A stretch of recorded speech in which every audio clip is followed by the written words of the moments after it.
אז יש 3 דברים שיש בהם גאווה. 3 דברים שהם נקראים גאווה. דבר ראשון מגיע לי. זה אדם שחושב שמגיע לו. אתה חושב שאשתך מגיעה לך, אחי? אתה חושב שההורים שלך מגיעים לך? אתה חושב שהילדים שלך מגיעים לך? אתה חושב שהבריאות שלך מגיעה לך? אתה חושב שהחברים שלך מגיעים לך? חבר טוב, אחי, שווה $1,000,000. וואלה, חבר טוב, $1,000,000, חבר טוב. חברה טובה? חברה טובה, במקרה שלך בעזרת השם בעל טוב, לא $1,000,000, $1,000,000,000. אתה יודעת מה זה בעל טוב? תאמינו, אני מאחל לכם את זה. בעל שכל הזמן ירים אתכם.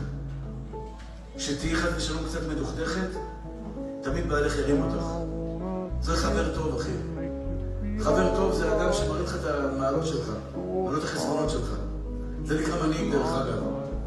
אכפת לו ממך, אחי, אכפת לו ממך, הוא רוצה להראות, הוא מראה לך במה אתה טוב, לא במה הוא טוב. תיזהרו מזה.